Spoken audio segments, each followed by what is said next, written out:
Esto es DW Noticias desde Berlín. Brasil vuelve a estar bajo el mando de Luis Inácio Lula da Silva. Con la presencia de miles de seguidores y de líderes internacionales, arrancó el tercer periodo de gobierno del controvertido pero popular político brasileño luego de vencer a la ultraderecha de Jair Bolsonaro. En las calles de Brasilia celebran bajo el lema "Ser felices de nuevo", pero el país no es el mismo que Lula gobernó tiempo atrás. Estos son nuestros titulares. En su primer discurso ante el Congreso brasileño, Lula da Silva promete sacar a millones de personas del hambre, eliminar las injusticias contra las minorías y proteger el medio ambiente. Analizamos las perspectivas para un tercer mandato colmado de desafíos. Además, el gobierno de Colombia acuerda un alto el fuego con 5 de los principales grupos armados del país. El presidente Gustavo Petro lo ve como parte de sus esfuerzos para la llamada paz total, pero políticos opositores lo acusan de poner en riesgo la seguridad del país. Tendremos detalles desde Bogotá.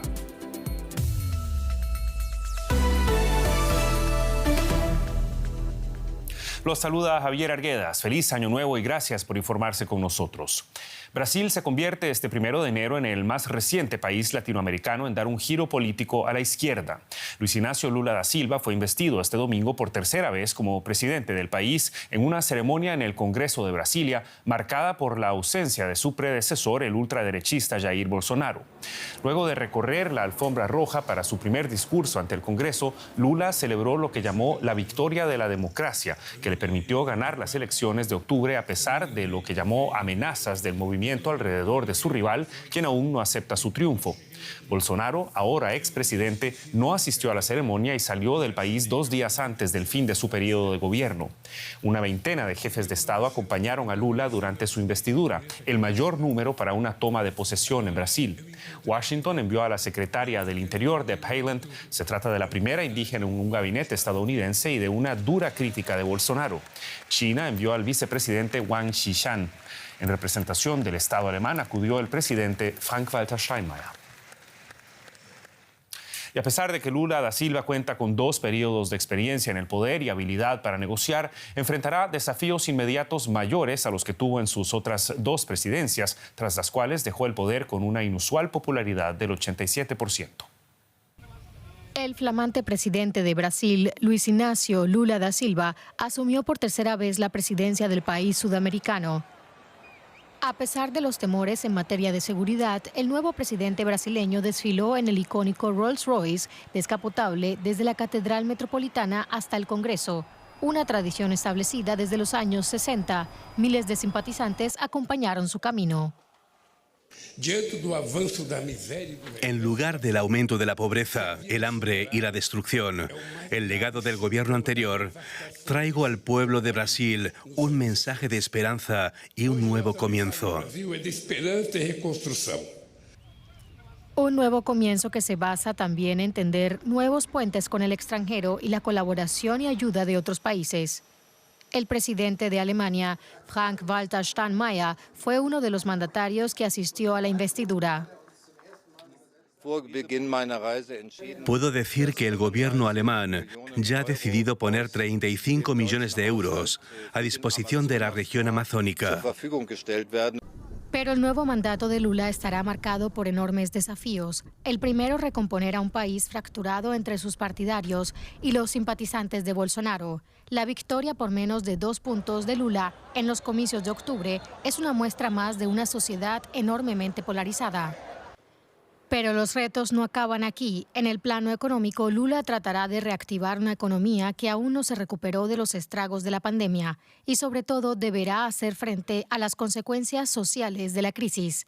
Más de la mitad de los brasileños padecen inseguridad alimentaria y un 15% sufren hambre. El objetivo de Lula es aumentar el gasto público para hacer frente a esta situación, aunque está por ver cómo podrá financiar las ayudas sociales sin que se dispare el déficit. En el ámbito exterior, la prioridad de Lula pasa por devolver a Brasil al primer plano global, especialmente en materia medioambiental. La comunidad internacional espera gestos rápidos y contundentes por parte del nuevo gobierno, comenzando por la defensa de la Amazonía. El objetivo de Lula es acabar con la deforestación, que aumentó en un 60% durante el gobierno de Bolsonaro. Lula da Silva no es el primer presidente ni será el último que deberá lidiar con condiciones adversas para gobernar Brasil, empezando por una gran cantidad de detractores que apoyaron a Jair Bolsonaro y no tardarán en señalar los fracasos en los múltiples retos que deberá afrontar, como nos lo cuenta nuestra enviada especial a Brasilia, Nicole Riz.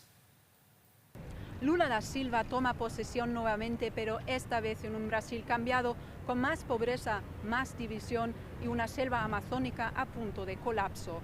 En su primera intervención ha prometido que va a combatir exactamente estos grandes desafíos, pero va a ser difícil. Analistas de economía prevén un futuro incierto para la estabilidad del país. No creen que la economía brasileña remontará a corto plazo. Además, va a necesitar inversiones extranjeras y fiables aliados para combatir la deforestación en la selva amazónica. El nuevo gobierno tiene que convencer al pueblo brasileño también.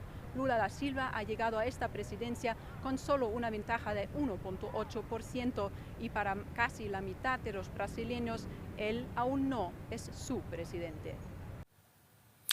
El gobierno colombiano acordó un alto el fuego de 6 meses con los 5 principales grupos armados que operan en el país. Según anunció el presidente Gustavo Petro, la tregua afectará a la guerrilla del ELN, las disidencias de las FARC y otros 3 grupos paramilitares. El cese de las hostilidades podrá prorrogarse en función de cómo avancen las negociaciones de paz en los próximos meses.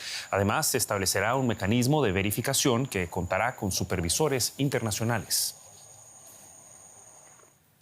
Y la periodista Diana Jayón se encuentra en Bogotá para brindarnos más detalles de esta noticia en desarrollo. Diana, ¿qué tal? Un gusto saludarte. Primero que nada, un muy feliz año nuevo 2023. Y comienzo preguntándote de una vez, los expertos han resaltado que a diferencia de las FARC o del ELN, otros grupos paramilitares no tienen objetivos políticos, con lo cual el gobierno tiene pocos incentivos para negociar. ¿Qué tan realista es pretender sentarse a la mesa con grupos que están tan vinculados con el crimen organizado o el narcotráfico? Exactamente, un cordial saludo desde Bogotá, también un feliz año y obviamente este es el problema de esta propuesta del presidente Petro de incluir a grupos que son catalogados terroristas, delincuenciales, con grupos armados que ya en el pasado han intentado tener un proceso de paz con otros gobiernos, como ha sido el caso del ELN y obviamente de las FARC. Estas disidencias han intentado en los últimos 2 años llegar a algún acuerdo con los gobiernos en permanencia. Sin embargo, esta vez tratar con grupos como los que denominan el llamado Clan del Golfo es muy complicado, no tienen objetivos políticos, sus demandas son completamente diferentes y son más un tema, para algunos, un tema de chantaje hacia el gobierno, hacia las instituciones y solamente esperan beneficiar a sus integrantes, a muchos de ellos que están detenidos en diferentes cárceles de Colombia. Esa es la diferencia y ese va a ser el problema y el principal obstáculo que tenga el presidente Petro en esta vía que él intenta lograr de esta paz total, que es una de sus grandes promesas de su campaña para presidente de Colombia y que es uno de sus objetivos en este gobierno, por supuesto. Y no todos parecen estar tan optimistas como el presidente. La oposición de Colombia no tardó en criticar esta medida, afirmando que esto va a paralizar a la fuerza pública mientras los grupos criminales extenderán su poder. ¿Son justificados estos temores? Sí, completamente. La oposición lo ha hecho saber varios miembros de diferentes partidos. También, obviamente, algunos de los que fueron candidatos y se enfrentaban al presidente Petro han salido en las últimas horas a decir no llega a ningún buen fin, a buen puerto, esta propuesta del presidente. Primero, porque les está dando una gran ventaja. Y segundo, porque la historia también ha hablado por sí misma. Tan solo miremos el ejemplo de las disidencias de las FARC. Justamente son bloques que pertenecieron a la guerrilla de las FARC que no quisieron hacer parte de ese proceso de paz que consiguió el gobierno de Juan Manuel Santos. Están en otra tónica, en otra dinámica y eso los hace obviamente menos confiables. El problema de estos grupos en este momento es la confianza. No hay una confianza realmente en que ellos quieran llegar a un punto realmente de paz, porque se ha visto además que sus objetivos son económicos, comerciales y obviamente afectar a la población. Así que el problema en este punto es la confianza que durante años han generado no solamente las guerrillas, el ELN y las FARC, sino también estos grupos delincuenciales que hacen parte del denominado Clan del Golfo. Era el reporte de Diana Jayón desde Bogotá, conforme Colombia inicia un alto el fuego con diferentes grupos paramilitares y exguerrilleros. Muchas gracias, Diana.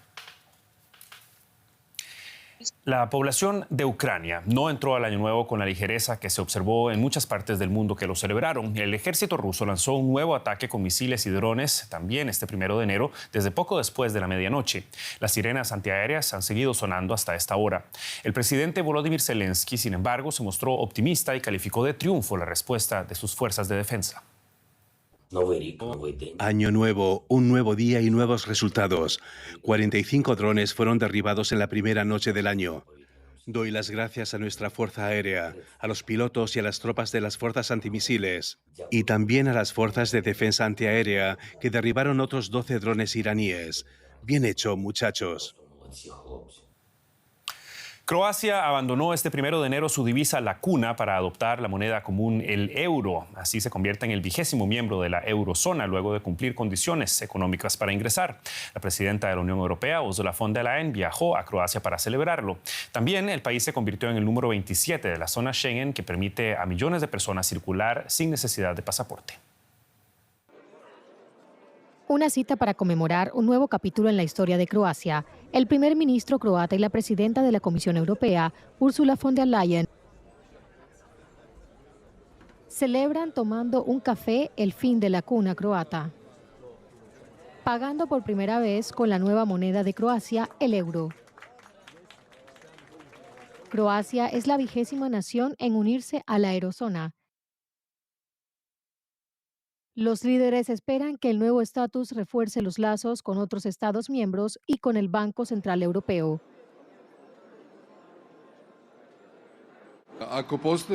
Si hay momentos que podemos llamar históricos, que tenemos un especial honor de presenciar y contribuir a los objetivos estratégicos del país, entonces este día es uno de ellos. El nuevo año también vio a Croacia unirse al espacio de Schengen libre de pasaporte. Más de 400 millones de personas pueden moverse libremente por los Estados miembros. Funcionarios brindan por el fin de los controles fronterizos como estos. Hoy Croacia se une al área Schengen y la eurozona, 2 logros inmensos para el Estado miembro más joven de la Unión Europea y ambos alcanzados el mismo día. Este es un día para los libros de historia. Muchos croatas están sopesando los beneficios del cambio mientras el país lucha contra la alta inflación. Este es el futuro. Puede que las cosas no mejoren de la noche a la mañana como solíamos pensar, pero este es el futuro, especialmente por el turismo y la gente que viene del resto de Europa. Creo que la gente no debe centrarse en los aspectos negativos. Nos unimos al área Schengen. Soy muy feliz por todo esto, porque Zagreb se convertirá lentamente en una verdadera metrópoli. El nuevo año señala un nuevo capítulo en las relaciones de Croacia con la Unión Europea. Y hacemos ahora un resumen de otras noticias de esta jornada. Brasil se prepara para despedir a Pelé. La leyenda del fútbol falleció el jueves a los 82 años. El funeral de Ojei se celebrará este lunes en el estadio de fútbol del Santos, club donde jugó la mayor parte de su carrera. Al velatorio público seguirá un oficio fúnebre privado el martes. Brasil guardó 3 días de luto por su ídolo. Venezuela y Colombia inauguran hoy el puente internacional de Tienditas, con el que ambos países completarán la reapertura de fronteras. La infraestructura contribuirá a reactivar el comercio bilateral. El puente empezó a construirse en 2014, pero nunca se inauguró y permaneció bloqueado a raíz de las tensiones entre el gobierno de Iván Duque y de Nicolás Maduro. Al menos 9 personas murieron en una estampida durante las celebraciones de Año Nuevo en Kampala, la capital de Uganda. Según las autoridades, el suceso se produjo en el pasillo de un centro comercial cuando la gente se apresuraba a salir para ver un espectáculo de fuegos artificiales. Y hasta aquí la presente edición de DW Noticias. Muchas gracias por habernos acompañado. Recuerden que pueden mantenerse al tanto de la actualidad en nuestro sitio en internet dw.com, seguirnos en nuestras redes sociales buscando DW Español y también nuestra señal en vivo las 24 horas en YouTube. Yo soy Javier Herguedas, en nombre de todo el equipo de la redacción en español de DW Noticias que trabaja para ustedes este 1 de enero aquí en Berlín. Hasta una próxima ocasión y que la pasen bien.